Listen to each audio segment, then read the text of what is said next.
All right. So, guys, so good to have you and nice connecting with you. Thank you so much for coming out and just to hang out and just talk about life. This month of March is International Women's Day, and there's so much buzz around it. But first, before we get into the gist of all of this things about International Women's Day, the weather is so beautiful today. It is. It is. It's super sunny. Yeah, super sunny. But what's your favorite weather? For me, I would say my favorite is spring. Really? Spring and fall. I feel like winter and summer are both extremes. Like they are the extreme. It's too cold for winter and it's too hot for summer. Fall is just that perfect. It's not so hot. It's not so cold. It's so good. But with all the allergies that come with Well, that's the downside. The trade-offs are so amazing. Like, look at the beautiful florals. You see, Right. Somebody saying the first time they came to America, they thought it was a decoration. This decoration is so beautiful. Who did all of this? It's so beautiful. When you see the weather mustard is colored cool. trees. And then the fashion. I know, fashion, Yeah. especially Fall for somebody fashion. like you, that it's British kind of fashion. Oh, it's I been love that. time. But I know with Elizabeth, I it's love the winter. Yes, my God, I I know. don't know. I don't know why anybody would like Interestingly, winter. I'm a summer baby, right? Like talking Debola. about like my birthday and all of that. Like I'm a June baby, so like in between like spring, summer there. But I love winter. Of course, this year the winter was has been a bit harsher than usual. But I just love the fact that you're able to layer up. I feel like it's actually like. No. I don't. I do not. No, I don't. Winter, everywhere is dark. It is gloomy. Right. They almost kind of give you depression. Oh, when it snows, it's so pretty. What is No. I have to shovel. Do you have to shovel snow? We love clearing snow. I'll call you up next time. Exactly. Like, you need to come over and shovel some When you snow. shovel the snow, my like, God. no. But again, it just tells us about the variety of life, right? Yeah, And the different and seasons. And the different season and just how to just enjoy each season and move on. But talking about the International Women's Day, what comes to your mind just mentioning International Women's Day? For me, I would say International Women's Day is the celebration or the recognition of, I would say, the input of women. And it's coming from a point where women have all along been seen as, I don't think our value, our input has been recognized, right? It's just been, there's so many things. We have so many female innovators, right? I was doing a Google research the other day and I found out that we have over 100 female innovators. And I was like, wow, how come this isn't, I know we hear about, Michael Faraday, he did electricity, we heard about this. But it wasn't, the fridge we use in our homes was invented by a woman. The refrigerator? Yeah, like the refrigerator. And I was like, what? Really? So like, it's just the realization that women are doing so much and the recognition of the input of women in the society. I remember Christine Lagarde, I think she's the president of European Bank or something. She said something that when women do better, the economy does better. And I was like, oh, wow. Thinking about it through, because women are actually the driving force of the economy. I know some men will be like, what are you saying? But thinking about it is true. Like, women have done major contributions, but it's just been sidelined. It's not been recognized. It's not been appreciated. It's not been celebrated. So now that we're getting to a point where it's like, okay, yes, we are seeing a lot of recognition of the great innovations of women, recognizing our stand in the society, where the role of a woman in the society, not just in the family, but also in the community, in the organizations, right? So it's like, it's so heartwarming for me. I know we still have a far or a long way to go, but just thinking about where we've come so far to where we are, I would say yes, it's heartwarming to know that we've gotten to this point. And it's also refueling for me to know that it's a refuel for where we're still going ahead. So yeah, it's heartwarming for me to know that we are being celebrated and our input is being recognized. You know, I could have argued that though. With a lot of arguments about women not being celebrated enough. I mean, women have Mother's Day. You do the Mother's Day, the Europe version, and then you have the International Women's Day. You almost kind of feel like women are a lot more celebrated. Okay, so I think I would tweak that. Not celebrated in our role as mothers, but I would say recognized in our contribution to the society. Right? So we don't even want, it's now, International Women's Day actually is not centered on mothers. It's centered on the woman is centered on the woman in the technology space. It's centered on the woman in the agricultural space. It's centered on the woman in the financial space, in the healthcare space, in diverse industries, right? The change, the move, the drive we are bringing to these industries. That's what we are recognizing on this day. Yeah. Yay. So that's so eloquently about International Women's Day from the perspective of the innovators, the big wigs and all of that. But the thing for me is how International Women's Day is so all-inclusive. It goes all the way to the grassroots, recognizing the women, especially in the developing nations where we have women who are working like, heads of homes, providing for their families. You see women going to the farms, making, promoting agriculture in their communities, going as far as not only being sustaining for their family, but also extending to even other communities, creating crops where they pool their resources together, gather crops, and then sell, thereby generating income and, wealth to their communities, sending their children to schools. Some of them even build schools. That's deep, So the power of the women is just so much it's beyond procreating and bringing children. They are providers. Women nurture. And so it's so amazing to know that a day is not enough, but nonetheless, we'll take it. Nothing. And the society recognize these hardworking women everywhere. I agree with you. I think for me, International Women's Day actually represents the recognition of women as the sustainers of society. There is something going on in South Korea right now where the women are choosing not to have children and not to procreate because they don't want to go through because they feel like everything that they go through in the process of bringing children forth is being downplayed in that society. And now, South Korea is offering, they're looking for different things that they can do, offering so many different incentives, trying to do different programs just to make sure that, these women are, they feel like they can do this again. And that is mainly because the population of those that are, the older population is now outweighing the population of children that are being born. And when a society gets to a point where the number of deaths outweighs the number of births, it's only a matter of time. Are we slowly going? Slowly going extinct. Slowly. And so for me, it really just reminds me of the power that a woman holds when she makes a choice, right?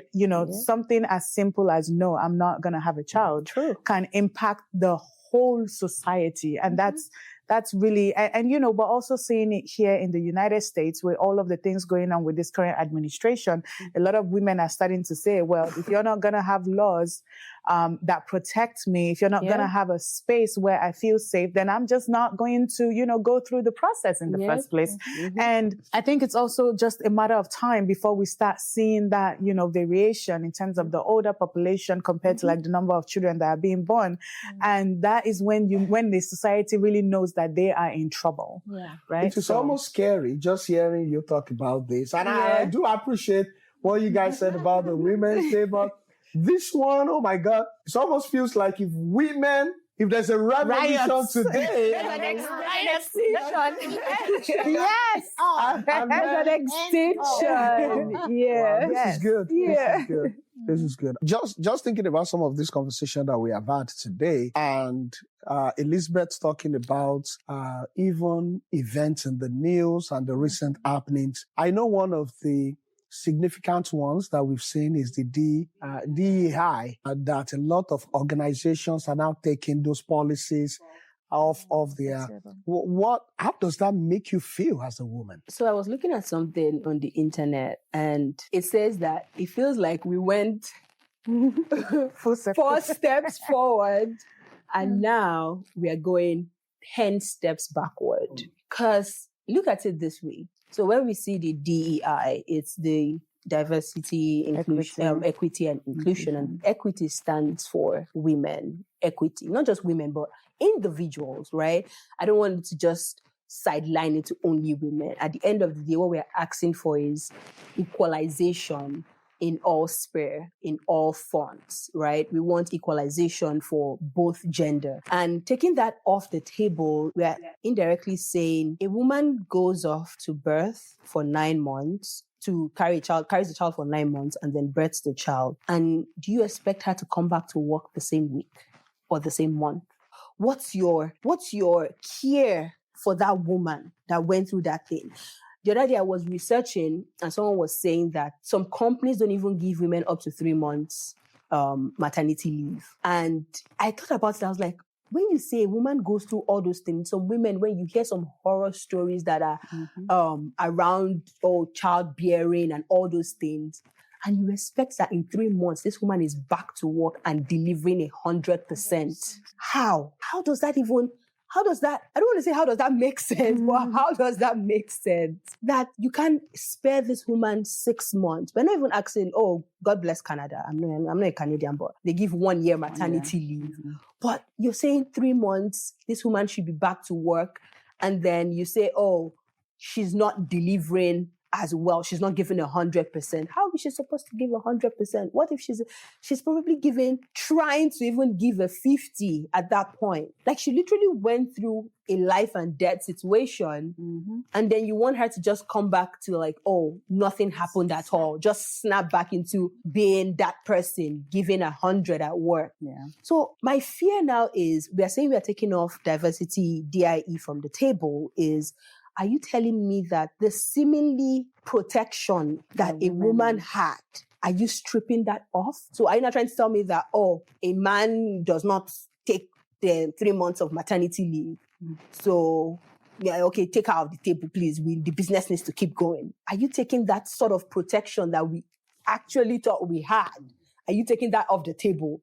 What does that mean for me as a woman that would one day want to have kids? What does that mean for a woman that is currently in the process of starting a family? So, right? So all those things are things that are, I would say, taking us back 10. We're thinking, oh, we are going 4 steps forward. Now women, they're giving us 3 months maternity leave. They are including us on the board of companies. They're doing this, they're doing that. And then slowly, it feels like we're now retracing and going backward. If I may come in, just to add a little to what you've said. So even when we had DEI, it was a struggle. It was a whole lot of struggle. You go interview for a job, you have to contend with the fact that for us who are immigrants, it's even worse. You don't talk like them. You don't look like them. You're a woman. So you are going to fight all of that barrier. And then, okay, you get there, you have to prove yourself like 10 times. You meet somebody on the job who doesn't know half of what you know, but you have to constantly prove yourself over and over and over again. And that is with the existence of DEI. Now you're taking that off the table. It's not 10 steps back, my dear. I think it's like 20. So I don't know what we are going to do to get out of this hole that is being dug. And I just hope that, something comes and we snap back to... I think to a large extent, I do agree with everything that both Ada and Sharon have said. When I think of DEI, a lot of people feel like, oh, this is taking jobs away from those that are actually qualified for it and all of that. But there have been instances. I saw one on, I think it was on LinkedIn recently, where a guy had written that they conducted interviews, and there was this lady that was super qualified, but that because it was a team of primarily men, and so it was between her and some other guy who was pretty less qualified for the position. So the choice was obvious. But then the guys on the team started to make comments like, oh, but what's going to happen to like our hangouts? Like, is she going to be able to hang with us? Like, they won't be able to like bear with us and things like that, right? And so when people are saying like, oh, we don't need DEI because it's things like this actually happen. Like this was a real life situation where a woman is being denied an opportunity that she's well qualified for just because she won't be able to hang with the boys. Like it was mind blowing for me. And so for me, it's like, you know, it's like if we don't have that, maybe it's time for women to also, and I say this with as much care as possible, but I feel like it's also time maybe for women to have our own quote unquote revolution where we are now creating spaces for ourselves, right? Because at the end of the day, DEI was supposed to ensure that even women-led companies have a balance with the male hiring, right? But now, if you're not going to have that protection for us, then the same way women have been inventing appliances to make the home safer, we will go ahead and create those spaces for ourselves. We will go ahead and create those jobs for ourselves. And guess what? At the end of the day, they will turn around and see that the one thing that they thought they could take from us. And that's the thing with women. We are very resilient at the end of the day. You take one thing, we find another way. You cannot put a woman in a box. It's not possible unless she wants to put herself in a box. So right now, when I think about it, I'm like, well, y'all, this is y'all's thing at the end of the day. That's fine. I'm going to go ahead and create a whole new table, a whole new room for myself, right? And hire all women. And you would see, I promise you, you would see that such organizations will do so much better. Than organizations that are being led by, you know, men or that don't even like care about women. Because then when you put together a group of women that genuinely are looking out for each other and looking for a company to grow, the sky is pretty much the starting point. Absolutely. I love it. And I love these conversations, even though I also need to be very clear to say, this is by no means an argument of men versus women or women versus men. And we are just saying the importance of women and the role that they play and inclusion. And you mentioned on something very significant, which is the fact that women do very well even when they lead. I mean, and we've seen some of that play out in some countries where women are prime ministers or even presidents. And they've done so well that everybody feels, women truly can lead, and there's probably less corruption in those instances. And that is So I was going to ask a question that, in your opinion, how would a woman and to somebody who's just listening to us, who is faced with all of these biases and all of these struggles that we are seeing on a daily basis, how can a woman advocate for themselves in the workplace, especially when it comes to leadership or asking for bonuses or promotion? How can a woman do that? With all of these things that we see happening in our world today? So I actually have a very interesting story. That's something that happened to me while I was initially, when I got into the biotech space. I was in the manufacturing space, and I literally would bend over backwards to get my job done. I was one of those people that would go, you think above and beyond is just I would work ridiculously long hours just to ensure that the job got done. And then it was my leadership changed pretty often due to reorganizations and all of that. And my previous manager had put me up for promotion, and so I knew okay, I qualified for it because of everything that I was doing.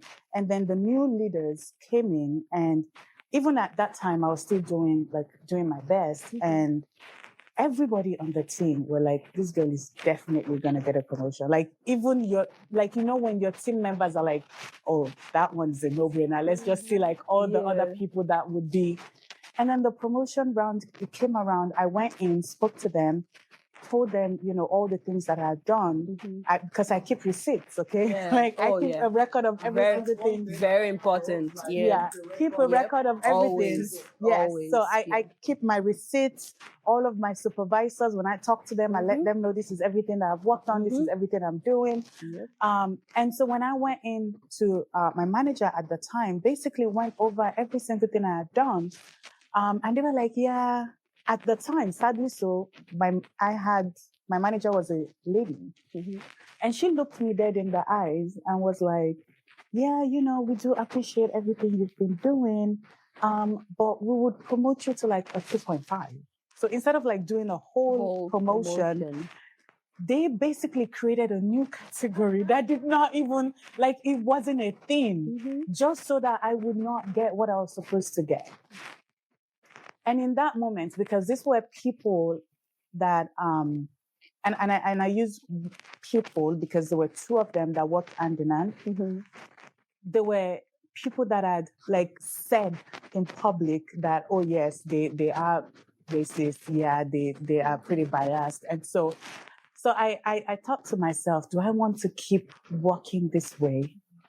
Waiting for these people, hoping that someday they would actually recognize all of the hard work that I'm doing? Or do I want to go somewhere where I am appreciated? And so to answer your question, because at the end of the day, I left the team, I was on a different team. My boss was so healthy. He was like a breath of fresh air. And like every single time he would ask me to do something and I would send him a message and he's like, oh, thank you so much for doing that. I'm like, I'm just doing my job. And so it was almost like, wait, am I doing something wrong? Because I was like, it was so different. It was so healthy. It was like, I could breathe, right? And from that day, I said to myself, every time I sit in an interview, I would not just be getting interviewed, I'll be interviewing the person as well. Because never again will I subject myself to a situation where I am under the leadership of a toxic person. And so I am interviewing, I'm being interviewed, but once we're done, I'm asking you, what is your leadership style? What are your expectations? When I get on the job, my interview doesn't end with just the question. Like when I get on the job, I'm asking you, why did I get the job? Right? Because I want to understand what your mindset was when you handed me this position. Because again, it helps me understand how to position myself for success. Wow. Those were some fantastic thoughts there, man. Especially the receipts one. Give the receipts. Give the receipts. From the beginning of the year. I feel like there are some things that, some corporate, I would say, nuances that you don't let. One is always keep the receipt of your work. Always make sure, always document it. Because there are times when you would actually need to advocate for yourself. There are times when you might need to demand that promotion. You don't need hearsay, you need facts to back up why you're eligible for that promotion. Because you can just sit there and say, oh, I've done X, Y, Z, X, Y. Okay, you're just talking, but where are the... We need facts. We need documentation. So, like you walk into your manager on the hallway and he says, oh, good job. You're doing a good job. He could say that. You could bump into your senior SVP or even your CEO of the company and tell you, oh, I've heard so much about you. You're doing a good job. Okay. But when the push comes to shove, you need facts to actually back up. Because they will keep telling you, oh, you're doing a good job, but you might not get promoted. So that's the truth. And that is very true. And, you know, interestingly, it was the manager that I went on to after the ladies. He was the one that taught me. And he said to me, Elizabeth, you have to create a Word document and put in there every single thing, every single project, every significant thing that you do. Put in the word in that Word document. It said, title that Word document "My Achievements for the Year." And he said, you know why? It was like, this does not make me a bad boss. The truth of the matter is I have so much going on. I would never remember all the things that you do. Yep. I am also trying to look out for myself. Yep. I also work here, right? But it's like, I know you do work hard, but if I ever need to defend why I want to promote you, I need you to give me all of this, send me that document so that I can speak for you. But it was like, you see, a lot of people feel like their managers are bad people because they don't remember what you have done. But it's like, I'm managing like 10 other people as well. I cannot possibly remember every single thing that you've done. So that's why that document, from that day, I was like, okay. It's so important. So important. Yeah, so the only thing I'm going to add is like, receipts, absolutely. Document. My sister actually, put me into that game. Like every week she would have, you have your one-on-one with your manager. She would send an email after, okay, this is what we discussed. These are the things she would send so that if you forget, it's there in your email. And then, of course, when you're doing your appraisals, you put it all in there. So what I wanted to add was, mentoring. Mentoring, and not just mentoring, getting a sponsor.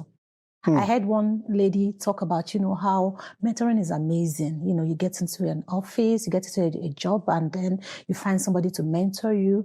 But you need to take it beyond the mentoring. Get somebody who is your sponsor. And whether we like it or not, there are still going to be some men who are, well connected, and it's a men's world. We are going to be honest about it. So you need to know how to penetrate and find somebody who would speak for you when you are not in the room. Yeah. So you have to have a sponsor. That's the truth. That's how it works anywhere in the world. And that's how you see bro code is such a strong thing, because they have somebody who is speaking for them in there. So you need to find your person. So that person you need to schedule. It might not even be on your team. Schedule your one-on-ones with them periodically, meet with them. Hey, this is what I'm doing. This is what I'm struggling with. And then they will speak for you when the time is right. So sponsorship. Wow. Fantastic. Yeah. I was just going to piggyback off of what she said, and the importance of building relationships in the workplace, especially with those that are higher up. Yeah. When I was going to transition from that department to like a different one, it was actually one of my supervisors that went to speak to the hiring manager. The position was not even open yet. And, she spoke on my behalf, told him all of the things that I had done. By the time I got on the call with him, he was like, oh, they told me you're really good. I don't really have much to, just tell me what you've done so far. I already got the job before they even opened the position. So he had already told the team members, like, oh, we have somebody joining. And then I just texted him. He was like, he kept following up with me, like, oh, did HR reach out to you yet? And all of that. So he was the one, doing all the pushing and all of that. So I was like, oh, wow, okay. All right. So building relationships, it's something It's super important, especially even as women, like, building relationships cannot be overemphasized. It cannot be because you might not know, but you need that community of women, right? I mean, in general, we need community of friends, like comprising of men and women. But I would say most importantly, we need that community of women. There are things, and not just in our work life, but in every sphere of our lives. There are things where you would need this advice, you would need this. And love all women, grateful to women, because we always come through for one another. I mean, I know I heard some sub stories, but so far I haven't experienced any, because women always pull through for them, for their fellow women, right? If it's in, let's raise funds. If it's in, let's, I know somebody who can take this up. I know who can do this. I know who can do that. So I would say no one is an island, but at the same time, as a woman, your community is very important. Very, very important. Don't feel like, I can do this on my own. I can do this with just my family. I can do this. No. And your community could compromise your mother is, if you have a mother, yes. If you have your siblings, yes. But you need from different, your church family, your work family, your social family, your this. You just need that community of women who would pour into you at the times when your tank is empty. Yeah.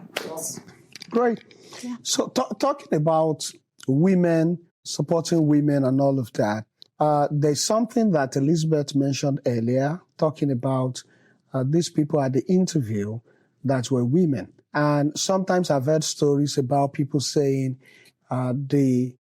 sometimes the greatest resistance that they face is from fellow women. Is that even a thing of certain women pulling other women down? And while you are contesting in the space with men and you feel that women should be the one to understand your struggles and your pain, we've heard stories of women being the one. Is it born out of trauma that they are now replicating the same thing? Or it is a fear of we don't want more women in this space and we just want to be the center of attraction? What do you guys think? I think it's a combination of many different things. For some people, getting into a particular space, they had to pay such a hefty price. And so for another woman trying to come in there, it's like, where do you think you're coming from? Like, do you know what I had to go through to get into this space? And you just think you're just going to like stroll in from where, right? And so it's almost like, to them, it's like you have not paid the price to be in this room, right? And for some other people, it's the fact that they have, gone through the process of integrating themselves into that boy club, and they're like the only girl in the boy club, and so to a large extent, it's like, oh, they feel really cool about it, and so you're coming from like wherever, and then you want to get into the place. It's like, no, you're tracking their position, and not everybody's hardly store is secure enough, right? Especially when you're in a place where you look around and nobody looks like you. Sometimes you're like, okay, this is a privilege to be here. By the time somebody else comes in here, maybe they'll like that person more than they do me. And now my position here is threatened, and then the person has to go out the door. Yeah. And for some other people, it's a situation of incompetence, right? When a woman feels like, and not just women, right? Individuals in general, when they feel like they are incompetent or they are not, how do I put it? Like the person coming in would do a better job. They're threatened. They're threatened. And so there's that thing to say like, well, if this person never gets in here, it's the same reason a company would reject a person because they are overqualified, right? It's like, okay, you are coming in here, or a manager would be like, no, you are too qualified for this before you come and take my position. It's only a matter of time before you come and take my position. Yeah, exactly. So it's really, I think it's a number of factors. Yeah, but I also want to add and put it out there is women. I know for every one woman who is threatened or who is not what you expect, there are 1,001 women out there who would come through for you. I also want us to have that mindset that for every one bad experience you go through, don't hold on to it and be like, women, I don't want any close friend. Please open up your heart.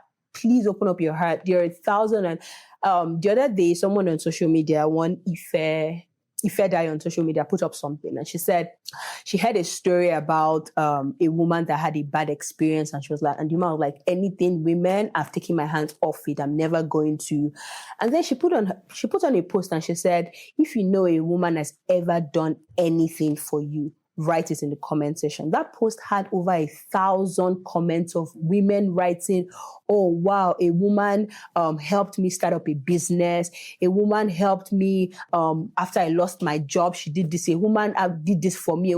Like, I was reading through it and I was like, wow, like these were women. And some of them were like, they haven't even met this woman from anywhere. Some of them just, from social media. This woman helped me start a business. This woman helped me pay my children's school fees. This woman advocated for me when I put this contract in. Over 1,000 comments of women writing what other women, fellow women have done for them. And I was like, wow. So just to put it out there, if you've had one bad experience, that doesn't write off the whole, oh, no, I don't want any experience with any woman, or I don't want anything that has to do with female. No, open up your heart, right? One experience doesn't write off the entire narrative. Yeah. Wow. I feel like the reason why it stands out is because how many women are there on the panel? When you go, maybe just one person. So definitely that one is going to stand out and be like, oh, she's mean. Whereas the other guys too were mean, right? So it's just minor number standing out and being, the one that resonates the most with the person. So All right. So I love some of the conversations that we've had. I think they've really, really been rich, and I've learned a lot. Talking about women, talking about the society. I love the fact that we talk about the resilience and all of that. But I want to pivot a little bit and talk about women and money. Yeah, let's talk Give about me my finance. Let's talk about women and money.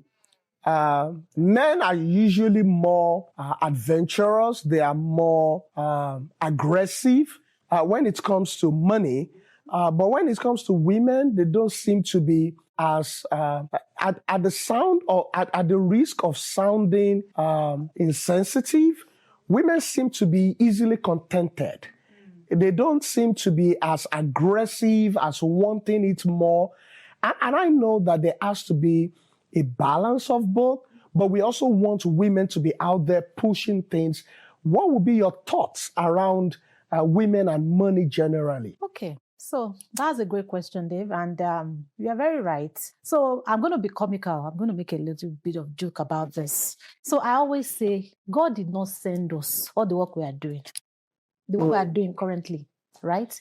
We are doing so much more than the agenda God gave us. What did God say we should go and do? Helpmeet.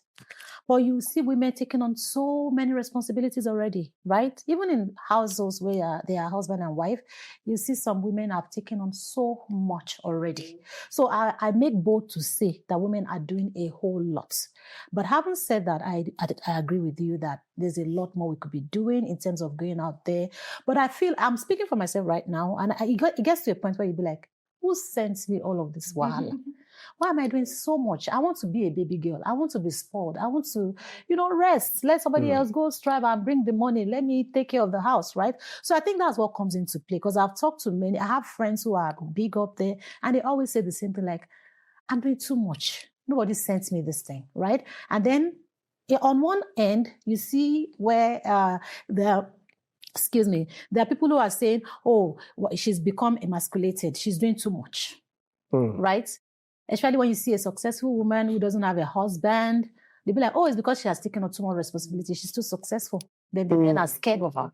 So there's really, is win this way or you don't win that way. It's just like you're juggling so much. You're going to win both ways. And then there's that struggle. Like, am I doing too much? Am I being too successful? Do I need to tone it down? So it's a lot of juggle. And I have talked to women about it, and of course, we keep trying to be the best version of ourselves, but at the same time, like to create a balance. That's the way I say it. I think for me, I feel like personality plays a role when it comes to the relationship between women and money, right? Personality, experience. And when I say experience, I mean like life's experience, right? We have, you'd see, when you see some women who are so driven, so ambitious, like, I don't want to depend on anybody. And you sit down with some of them, you would realize that they either grew up not having enough, right? And having to kind of, they saw their parents or their mom go through such hardship that they said to themselves, this would never be me. And so you see them push so hard to try to make sure that they have, more than enough. And then I think, sometimes for a lot of women as well, it's just a personality thing. You would see some people tell you, see, and I say this jokingly a lot of times, right? But it's very real for me. Yeah. It's like, I'm like, if I cannot marry somebody that is asking me to be a full housewife because we end up killing each other. Like, it's just not in my nature. Like, that's not who I am. I am somebody that I have to work. It's just in me, right? And then there's some people that all they are, like, their own personality is just, they just want to sit down, relax, and be taken care of, right? And so I feel like it's important when we talk about some of these things to also understand that people are who they are, right? And I feel like, just to veer off a little bit, right? Some of these things also play out in relationships today, right? You have guys that would come up to, single ladies and be like, oh, I really like you. And then they find out how successful she is. And she's like, and they're like, oh, I like you, but you're too successful. And it's like, yeah, that's fine, right? It's perfectly fine. It just means I'm not for you. Keep it moving, right? But you now want me to turn it down. You want me to press it down. You want me to, but it's like, dude, before you came into the picture, I'm paying my own bills. I'm doing all of these things. Coming in is great. I will step it down if I need to, but to a large extent right now, there is no reason for that. And a lot of times, I feel like because of the traditional way or the traditional structure of a marriage, there is always this belief that, and it's not just the belief, right? The man is supposed to be the provider and the protector and the head of the home. But more and more, we're coming to understand that sometimes the personality of the man as well is not the boom, boom, boom, go, go, go kind of person. And he's content with the bare minimum. And then you marry a woman who wants the world and wants to leave a legacy for her kids. And then you say she shouldn't work, right? And so at the end of the day, some people might feel like, oh, the woman is just greedy. Is my money not enough for her? Sometimes no, like truthfully, no, because she wants more. And not from a place of greed, but from a place of, like, there is so much on the inside of her that needs to find expression. And if you compress that, then it's never, like, she would never feel like she lived a fulfilling life.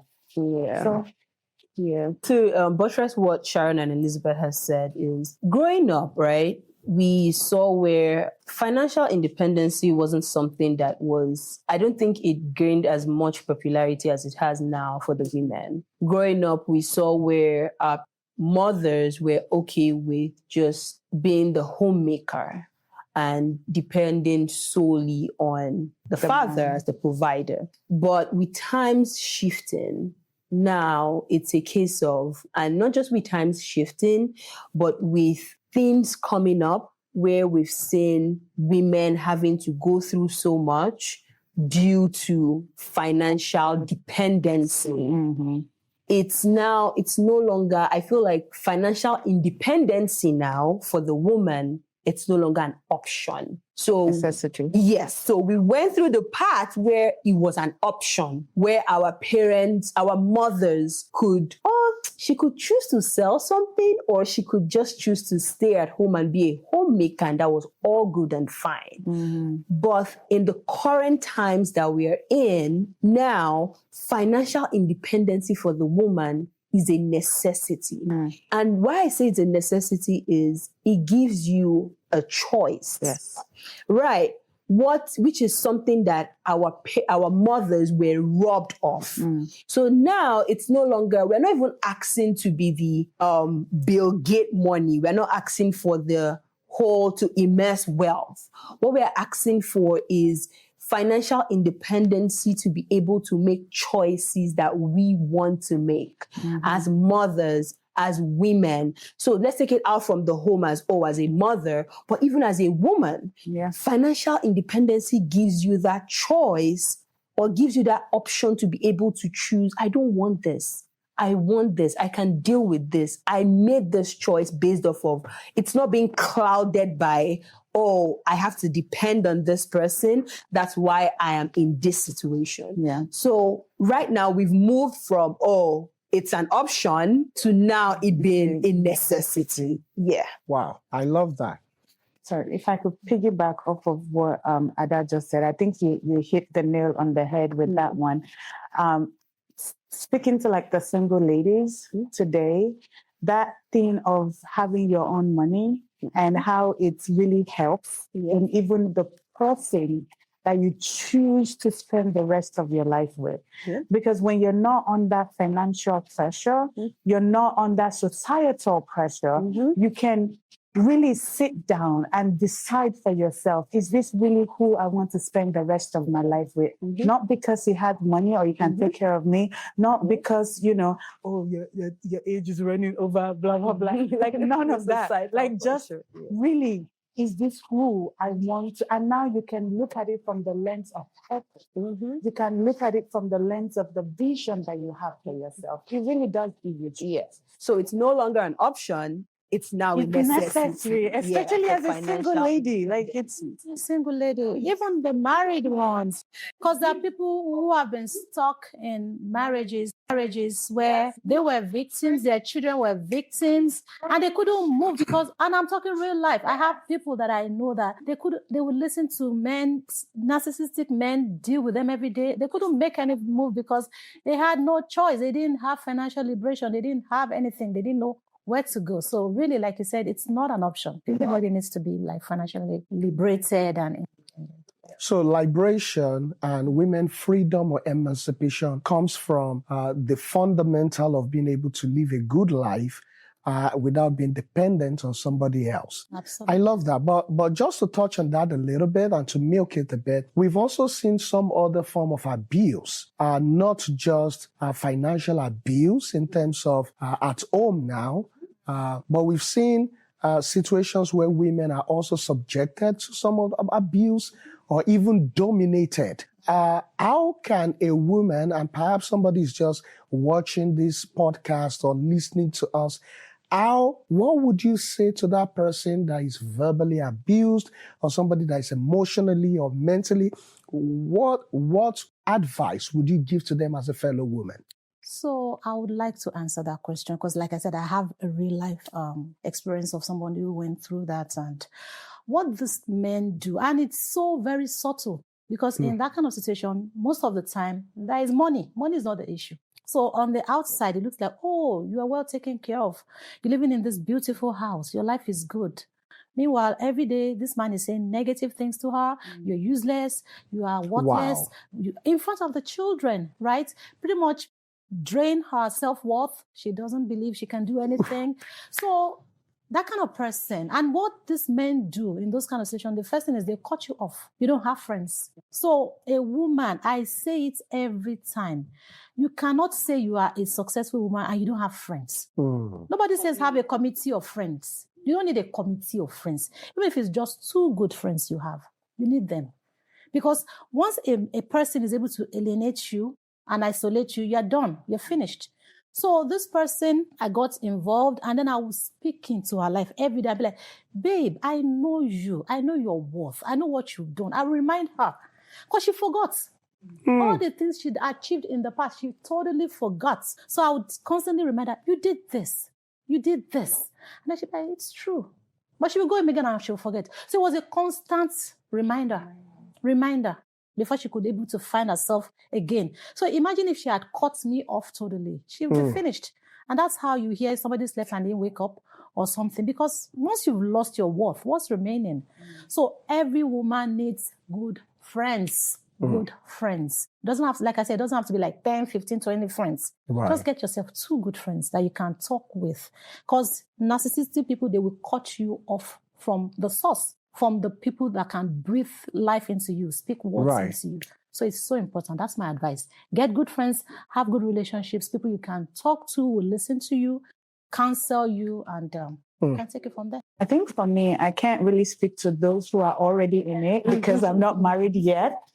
But I can speak in some way to like the single ladies, right? Do your homework. There is no gain in rushing into or running into the marriage. Ensure that, like our pastor would always teach us, you should have a list of things that you want from your partner, or like, and the first should not be thought that can answer. And also money should not be at the top of that list, right? And there's this question that, Dave is always asking in some of the mentorship class sessions, but I think I want to turn it around a little bit. Is always saying like, if all jobs paid the same amount of money, what would you do? And that's a question for purpose. But I think to tweak it a little bit, if all men had the same amount of money, right? Which one would you choose, right? And so if money was not an issue, right? So like if taking money out of the picture, of course money is very important and all of that, but taking money out of the picture when you're working on this list for yourself, my list I think has like 30 different things on there. When you're working on this, yes, for one person, like 30 different things. And the cutoff matter I think was like 80% or something. But like when you're working on the list, the money should not be the first thing. Like what is his relationship with God? What is his relationship with his family members? What do his friends say about him, right? Like all of these little things. Does he have somebody that he's submitted to? Does he have a mentor? Like, what is he doing with his life? What is his, what are like his vision? Because again, you're going to be leading me. I need to know where you're leading me into. Are you leading me into the ditch or are you leading me into a future, right? And so where are you taking me to, right? And just understanding that at the end of the day, this is going to be the determining factor for the rest of your life. And I feel like sometimes I've seen some people rush into marriage with almost like with these glasses, like, oh, it's just 2 years, or like it's just like we're still dating. But no, it's the rest of your life. And this is so good. This is so good. This is so good. And I love what the perspective that both of you had about it. But I want to bring you back a little bit. And it is for that person that is watching now who feels paralyzed, who feels they are in this situation. And I promise you, some of them are not even married yet. I've seen people that are just in a loving romantic relationship and they are completely paralyzed already. And somebody feels like they are dominating and they don't know what to do.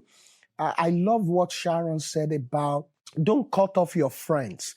What would be the other things that we can say to that person watching today as we celebrate this International Women's Day that could help that person to get their life back together? For me, one quote, or I wouldn't say quote, is something that Dr. Ngozi Okonjo-Iweala said in an interview that I watched. She said, you have to tell yourself who you are. Don't let another person tell you who you are. Yep. And why I held on to those words in the whole span of the interview is you have to know, first of all, you have to know who you are. If you don't know who you are, then you would get sidelined, you get kicked off, you get thrown at, anything will be thrown at you. You have to first understand or come to the realization of who you are. That's a big step for you that would help you in the next step of realizing what can I take and what can I not take. If you don't know who you are, everything will be thrown at you. Someone will tell you, oh, you're Elizabeth. Yes. You're Joy. Yes. You're Grace. Yes. Everything. Oh, your name is Ada. Yes. You're literally taking everything and anything. But if you know who you are, and I tell you, you're Elizabeth, you say yes. And I come to you and I say, oh, aren't you Joyce? You can firmly tell me, no, I'm not Joyce.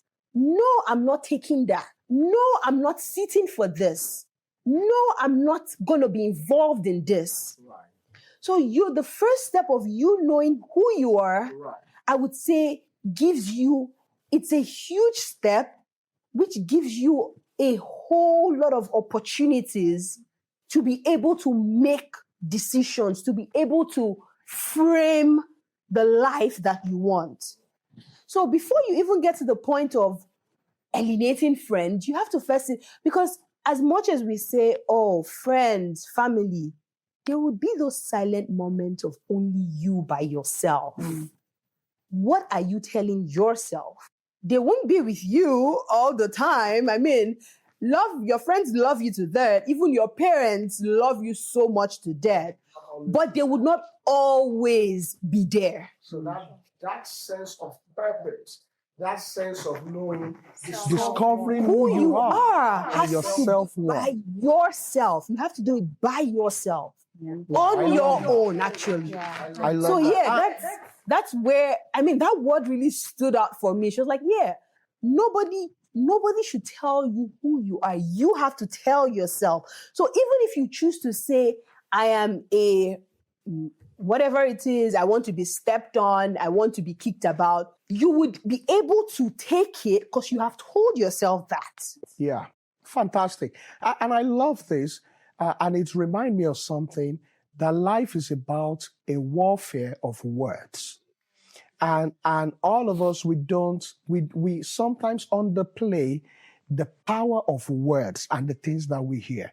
So to that person that is watching today, we are marking the International Women's Day, talking about women and all of that. Maybe what you need to do as a starting point is to just come up with some form of affirmations, positive declarations that you say to yourself over and over again. Just tell yourself, I am powerful. Look at yourself in the mirror and say, I am powerful. I can do anything that I want to do. I am this, I am that. Why don't you write that down and let that be the starting point before you even look for the external things to reinforce the things that you've already said yourself? This is good. But Elizabeth, you wanted to share. I was going to say, a lot of times when we talk about, and I love the bit that you just did about affirmations and, starting with like the word.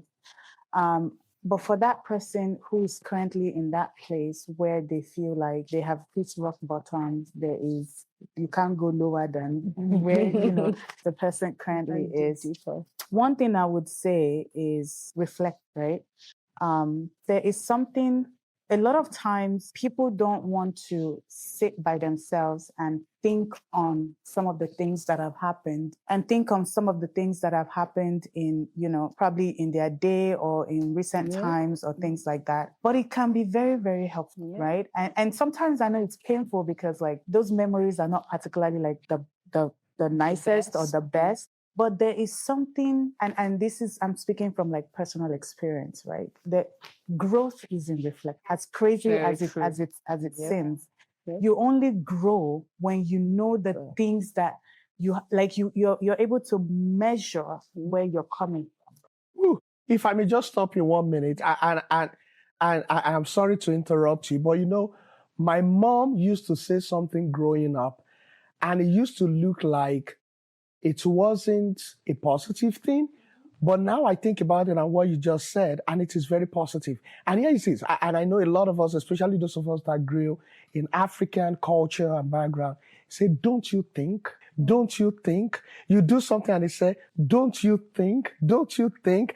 And those things, just thinking about what you said now, growth is in thinking, is in reflection. Yeah. Again, you have to know like where you're at for you to be able to determine where you are going to go to, right? And I feel like a lot of times people determine where they're going, or they try to say, oh, this is where I want to go. But it's like, okay, you're trying to go to, okay, so now you say to me, I want to go to Lagos, but I'm driving. Well, you're going to end up in the ocean because like how you going to get there, right? Yeah. But if you say to yourself, okay, where am I right now? I am in Maryland, USA. All right, where am I going? How do I get there? So the first step is reflecting, thinking within yourself, who am I right now? And trust me, as difficult as it may be, owning who you are is the first step to healing. Whoa. Owning it, to say, see, all right, I have hit rock bottom. This is to whoever is out there saying to themselves, I don't even know who this person is anymore. Yeah. When you get to the point where you're able to say to yourself, all right, I have hit rock bottom. I am my image or whatever is at rock bottom right now, but I know that I can get to the other side. When you first own that and know that you're not deceiving yourself to think that, oh, I'm the best woman to ever exist on earth. When you really own it and you're like, okay, this place that I am is not good for me, but I acknowledge that this is where I am right now. And then you can say to yourself, I would put in the work to get to where. to get to the other side. And once you're able to determine where you're at, imagine where you're going. 50% Already there. 50% there. But the other hard part, Mm-hmm. and I think like a lot of us don't talk about this enough, is being at rock bottom, but being able to imagine being on the other side of it. Because when you have that picture and you have that image of the healthy version of you, nothing can stop you. And before you know what's happening, it's going to be one step after the other, one step after the other. If you have to crawl, you crawl. If you have to cry, you cry. Whatever it is that it takes. That picture of the other person is strong enough. It's not stronger than the reality of it. You know, one of my mentors, Dr. Sam, would say that when the students are ready, the teacher will arrive. And it's just a thing to say that once we know where we are going to, like people out there would say, the elements of nature and everything, the universe, we all start working together and start making things to work out. This is powerful. This is powerful. Yeah. To just say something while Elizabeth was talking, so there's that final step, and that is overcoming the what will people say? Because that is always a big. And at the end of the day, nobody cares. Everybody is worried about their life. And if they care, so what? Run your race, live your life, do what works for you, sort yourself out. Oh my Because people God. get paralyzed in, hey. What will people say? Say, Sharon, I think you have just opened up another can altogether. A whole conversation altogether there, do what is best for you. Nice. So Sharon just opened up a whole 90 minutes conversation topic on maybe an unending conversation topic about people being paralyzed.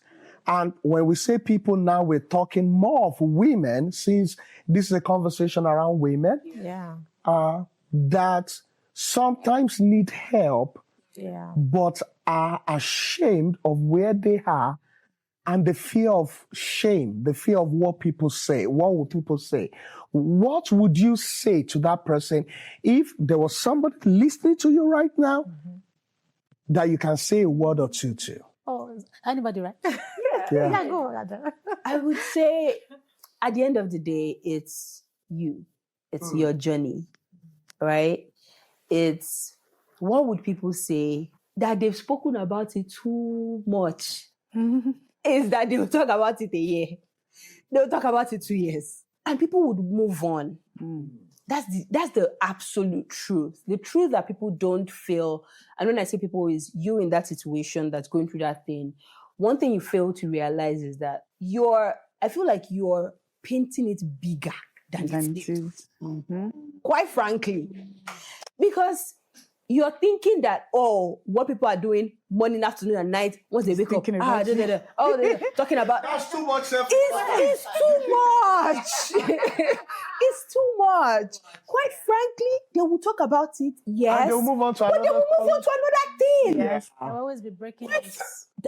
Thank you so much for that. Something else will come up. Your story might not even last the whole 24 hours. It may not even last more than 2 minutes. And then something else will come up. You think your story is the juiciest? And then something else would come up. So all I'm just trying to say is make that decision irregardless. Right. Irregardless, make that decision. If it's staying, if it's working out, if it's picking someone, if it's dropping someone, if it's traveling the world, if it's make that decision. So far as you have made peace with it, you're fine with it. Because quite frankly, at the end of the day, it's you. You understand? It's you that would experience it. It's you that would go through it. It's you that would bear the if it's the consequences, if it's a bad decision, the fruit, if it's a good decision.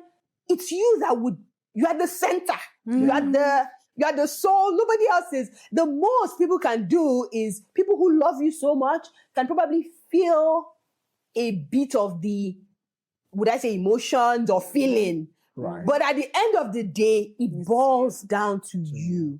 So please, what would people say? Whatever they want to say. Let them say. Let them say. Wow. I think But just make the decision for yourself, knowing that you are the one who is going to walk in it. Right. Exactly. Right. I think for me, the way I think about it is there are 8 billion people In the world, right? right? How many of them can talk? Right? Let them talk. Like, to a large extent, I know, that fear. I know the fear because I've experienced it. The whole thing of everybody's looking at me. Mm-hmm. But the day that I realized that people are so self-absorbed, Yep. that they are so. I think self-absorbed is the conservative way to say it, but the less conservative way would be selfish. That they don't have more than maybe 2-3 minutes in a day to think about you and your situation, right? And the truth of the matter, one way that I now started to look at it is whoever it is that is talking about my story, whatever it is that I'm going through right now, I'm going to walk. If it's a walk of shame, I'm going to walk the walk of shame. If it's a walk of glory, I'm going to walk the walk of glory. But guess what? I'm coming out on the other side and I'll come and teach you what I learned. Because, and you're going to pay premium for it because I was bold enough to walk that walk, okay? Right? Because, and then I become motivational speaker. I become it, right? Because, and then you're going to be I make money from it. Like, see, for me, it's like, I say all the time, when people are talking about you, pay attention. Pay attention to it because when you come out on the other side, anybody that would talk down on a journey that you are on has not gone through it. And that makes you their senior brother, senior sister, whatever it is, on that particular subject matter expert. Yes. Yeah. And so when they're, hopefully, if it's a bad thing, hopefully they won't go through it. But whoever it is that ends up going through it, you are now qualified to hold their hand and say, and walk them to the other side because you have been through it. Wow. So if you start looking at life from that angle, as opposed to what would people say, to say, if you're talking about me now, I'm going to teach you tomorrow, okay? And you're going to pay premium for it. It really just changed everything. Yeah, absolutely. So, I mean, I think you guys have They already said it right. And if I may just add to that, I will say 2 things. Number one, to that person that is watching or listening, do not stop your life for what people will say for the next 1 day or 2 days. Whether you make that move or you make that decision or not, people are still going to talk regardless. If things go well for you, they're going to talk. Yeah. If things do not go well, they're going to talk. Why don't you own your own decision and make that move? Don't suffer in silence. Go see a therapist if you have to. Go get a good friend you can confide in if you have to. But do not let life. So if that person that is watching or listening, do not stop your life because of what people will say about you. Take your own decision. Talk to someone, find a therapist, find a counselor, find a friend you can confide in, and just do not suffer in silence because your life is worth a lot more than this. And I'm hoping that someday our paths will cross and you will be able to say to us that conversation we had that day was what made the defining moment for you. But this is life speaking to you. Life will throw stuff at you and it's okay. But what do? We move on. And if I may just quickly say to those of us that are also surrounded or we surround people that are going through stuff, can we just be a little more kind? Can we show some more empathy? Listen to me, folks. You have no right to criticize anybody except you have been in their exact same shoes and you made a different decision. And even if you made a different decision, people only do as much as they know. So you were knowledgeable enough to make the proper decision. So please let us be kind to one another. Let us be nice. Let us be that helping hand, that crying shoulder. And let's just have some decency in life again and just help each other. Right? Instead of tearing each other Instead of tearing each other down. Grace. And be grace, yeah. And be more gracious. And more grace. All right, I love this conversation that we have had, but I have one or two more questions and then I'm going to let you guys go, okay? Let's talk a little about work-life balance and self-care. And I know that both of them look like different conversations that are miles apart. Women are powerful. Women are doing amazing things. I've learned a lot about women today, especially that invention kind thing. Oh my God. A woman. Oh my God. Oh my God. This is so fascinating. No, so with all that women do, and with how life can be so busy, juggling things together. And by the way, I should say that I think women are able to endure things better than men are.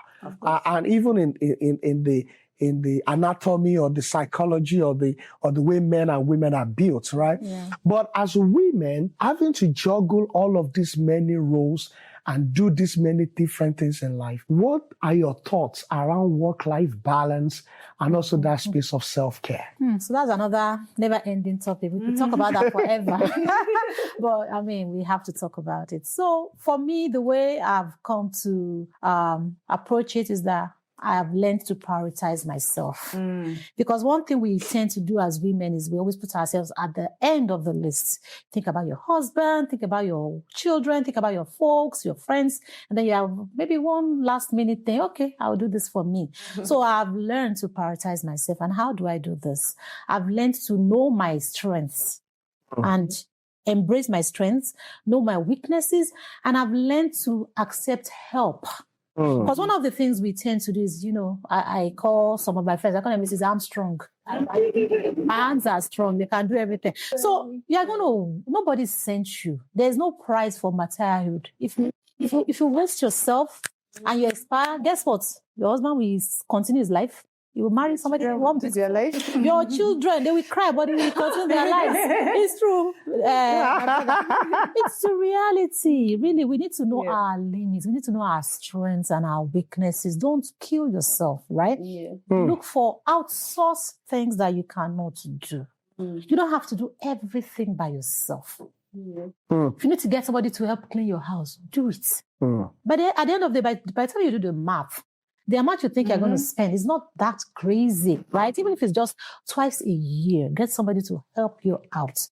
Community, right? If like now, I'm a soccer mom and my kid goes to soccer. I have another kid who does dance, lots of activities. So what I've learned to do is I have community of people that maybe another parents can pick my son and, little things like that. They go a long way to balance our life. And then on the job too, I mean, it's good to do everything and work hard and commit to your work. But at the end of the day, just know that the day they want to let you go, they won't think about it twice.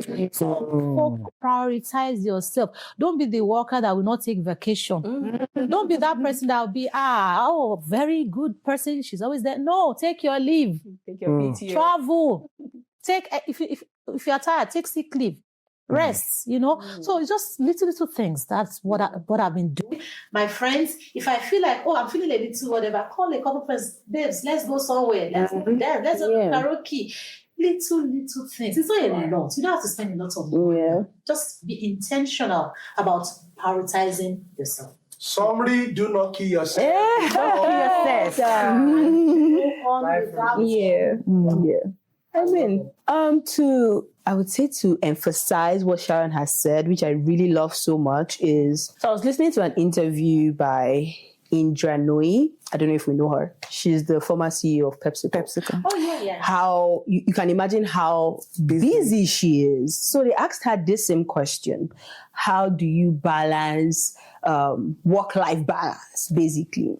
And she said, one thing we should know as women is your biological clock and your career clock are always constantly fighting.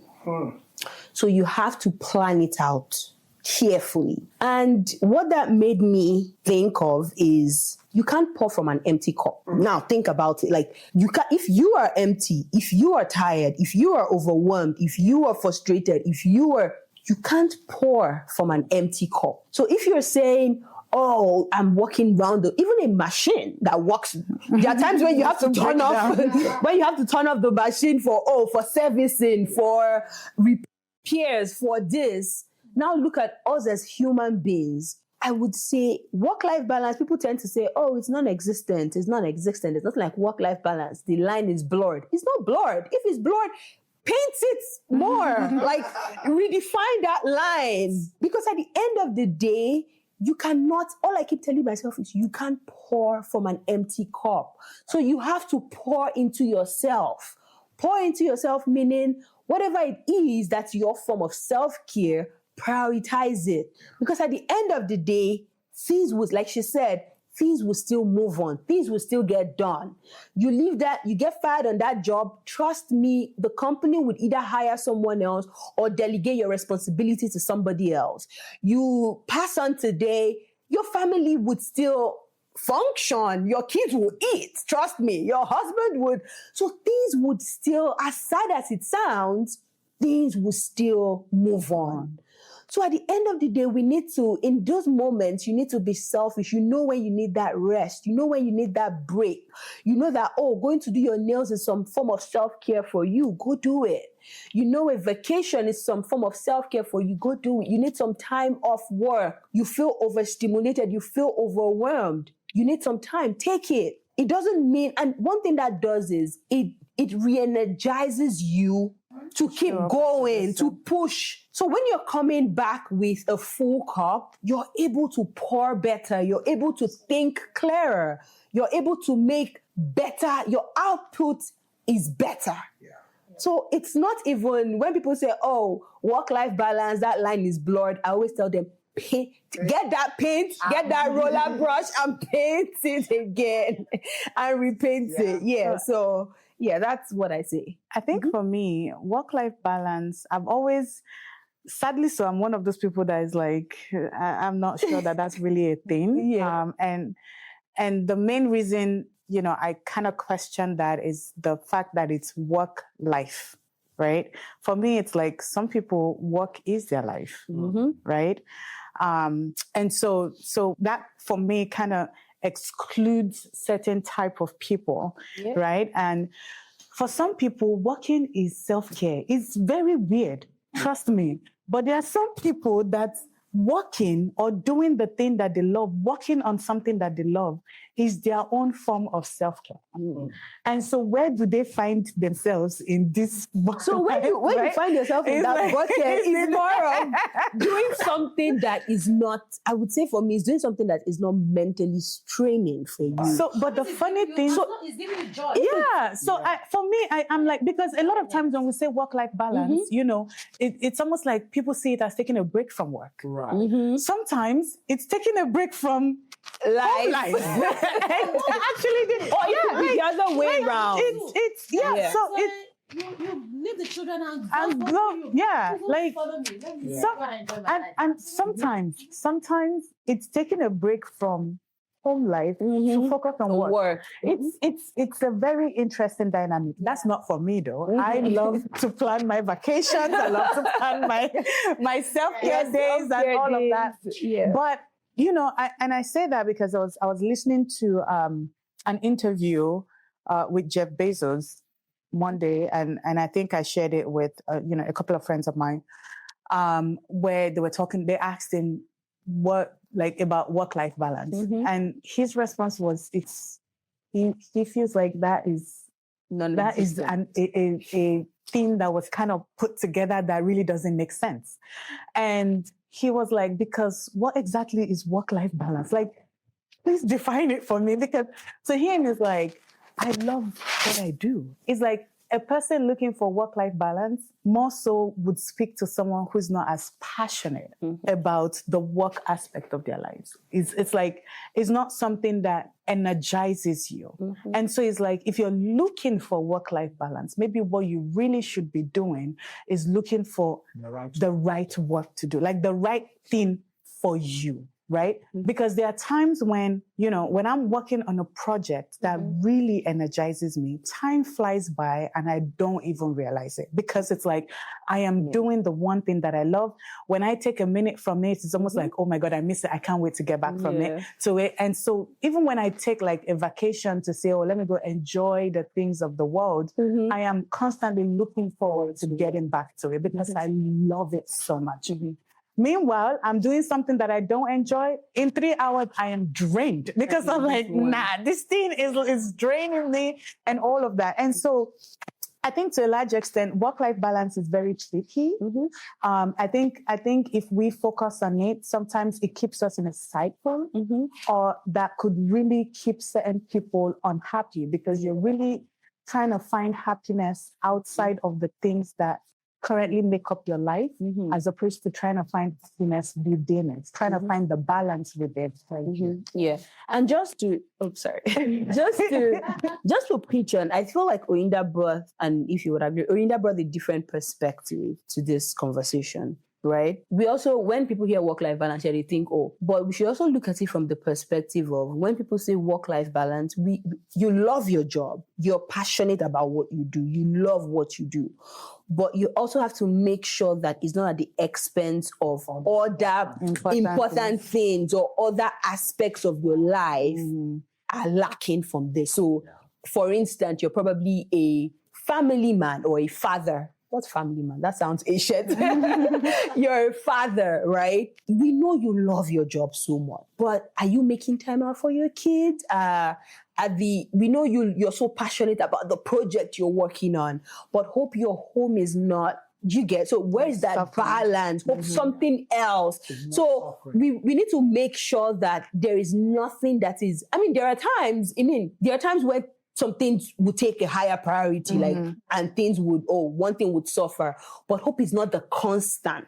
That's what we need to be sure of, that, other aspects of your life are not lagging because of one thing. Do you understand? So where is that balance when every aspect of your life are getting attention, if not equal attention, but at least attention from you. So makes sense. I feel she touched on it. Yeah. Okay. Just finding the balance within the balance. And then you touch on something like, oh, you love what you do, and how many people will love what you do? Some people do. Lovely. Yeah. All right. So it's been a fantastic conversation today. And I'm just so grateful to you guys for coming out, for hanging out with me. And I definitely want to bring you guys back again for us to have other conversations. But before you go today, I want you to reflect on your journey. And perhaps there was one advice, a piece of advice, or something you heard, or something you saw, that has helped you through your journey to who you are today and to who you have become. And if you're to look at a younger version of yourself, and you will be given that piece of advice, or perhaps there's somebody watching today or listening to this, and this may be helpful to, what would you say to that person as being a significant lesson or advice that you received to have helped you to become who you are today? One advice I would say is you're enough. Don't wait for permission to take up space. And when I say that is, Mrs. Ibuka Oshika once said, you don't know what you're capable of until you try. I've been someone who would always, I don't think I can. I don't think I have the expertise for this. I don't think I have the right. And this does not negate you self-improvement or self-development, but it also emphasizes, or it spotlights you stepping out of your comfort zone. You don't know until you try. I haven't been on a podcast before, but I have tried. Right? So I haven't, you don't know what you can do until you try. So one thing I will tell you is you're enough. Don't ask or don't seek for permission before, especially women. Don't try to hide under. Come out. Let your light. I'm taking it biblically for people. I'm sorry for non-Christians, but there's a Bible verse that says, "Let your light so shine." How would your light shine if you keep putting a cover of it? You keep, I don't think, imagine if Dave extended his invitation and I'm like, I haven't been on one before. I don't think I can speak on this. Or I don't think, you don't know yet until you try. Right. How would you know you can't do it? And even if you try and you fail, it's part of the journey. It's part of the plan. You know what to do next time. You know what not to do next time. So please, I would say, don't seek permission to take up space. Take up space. Come out boldly. Let your voice be heard. Let your work be seen. Always, always. Because at the end of the day, nobody else can advocate for you. As sad as that sounds, nobody else can advocate for you as much as you would for yourself. I think I take that back. Nobody else would advocate for you, but as much as you would for yourself. Yeah. You have to be your biggest advocate. So always, always never undermine or undersell your abilities or your capabilities before anyone else does. Okay, so for me, I found this quote in a book sometime. I can't remember the book. I have to go look for the name of that book. Okay? And it was talking about hitching your wagon to a star. And what I got from that was like the power of relationships. You can only go so far alone, right? And it has worked for me.